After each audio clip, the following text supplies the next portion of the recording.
pas ditës së tretë, që nga momenti që ka filluar faza e dytë, do thosha, e operacioneve luftarake, ose thënë ndryshe në zhargonin popullor luftës, në mes Iranit, Izraelit dhe Shteteve të Bashkuara të Amerikës, askush nuk është i mbrojtur, i sigurt dhe i përjashtuar, veçanërisht ato vende të cilat përfshihen në rrezën e mundshme dhe të arritshme nga arsenali iranian, sidomos i raketave, që rrezja e tyre e më e largët në distancë shkon deri në 2500 kilometra.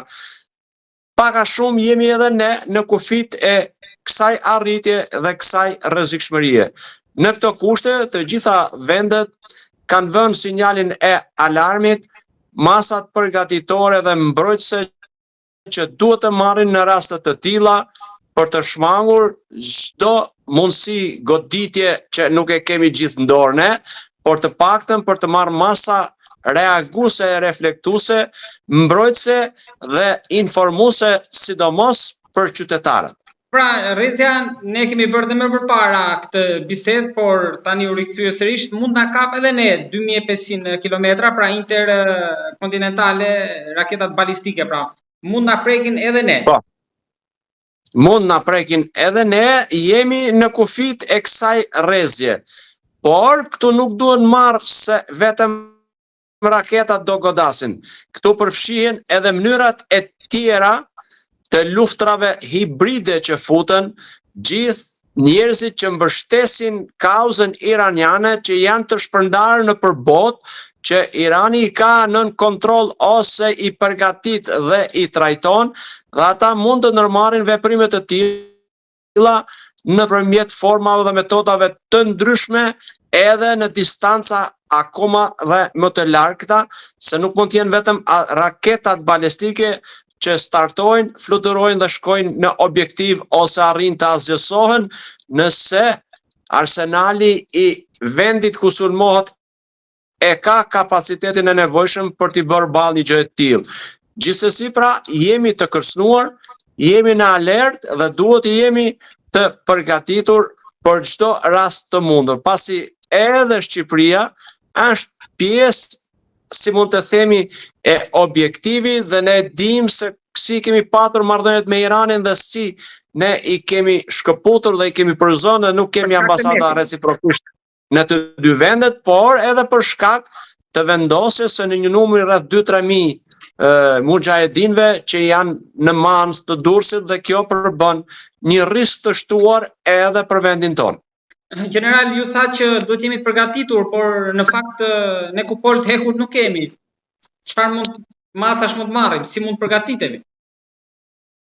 Ka forma metoda nga më të ndryshmet, duke filluar nga ato modernet që vendet nuk punojnë e nuk mund të realizojnë në një ditë, por ata punojnë gjatë gjithë kohës me masa përgatitore,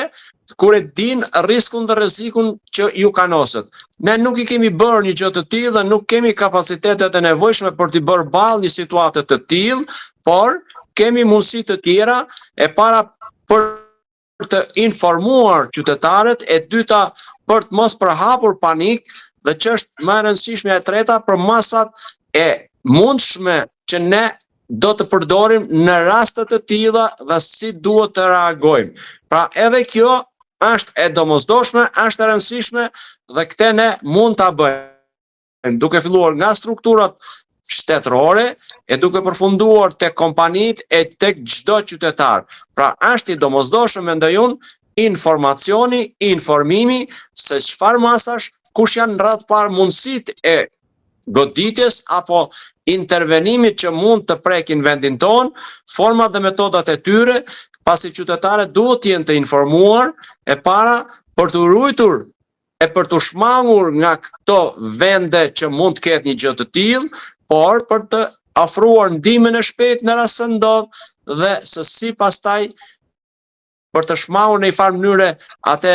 momentin e parë të kaosit apo të mungesës e të aftësisë për të vepruar. Sepse edhe në luftra, por edhe në fatkeqësitë natyrore, dëmi më i madh shkaktohet nga pa aftësia, mungesa e informacionit të qytetarëve për të reaguar e për të dhënë, duke filluar nga ndihmë shpejt dhe adresimi se ku njerëzit duhet të adresohen për të marrë informacion, po ku njerëzit duhet të shkojnë për të marrë ndihmën e parë dhe të specializuar, sepse edhe këtu mund të formohet kaosi, edhe mund të ketë,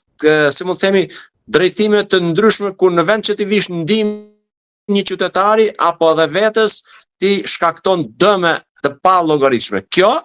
për arsye të mungesës së informacionit, për arsye të mungesës së formimit në për sistemet tona të arsimimit dhe të shkollave, dhe këtë gjë në mënyrë të përmbledhur them që duhet institucionet shtetërore ta bëjnë duke dalë shfrytzuar mediat dhe gjithë mas medien në një mënyrë apo në një tjetër. Dhe më e pakta që njerëzit të informohen dhe mos të rrinë me stresin dhe panikun e frikën se çfarë do të ndodhë në çast, në moment dhe kur e kujt do të ndodhë. Për fat keq prishim edhe bunkerët, por general sa mund t'i kushtonte Shqipërisë një sistem antiraketor? Nuk po flas për kupolën e hekur, po është shumë e kushtueshme, është shumë e vështirë të mund të realizohet me buxhetin e alokuar për mbrojtjen në vendin tonë. Kjo mund të mendohet me dekada në të ardhmen, por gjithmonë investimet në mbrojtje bëhen në raport me fqinjet dhe me situatat kërcënuese që mund të kemi rreth e rrotull dhe në përfshirjen tonë si vend në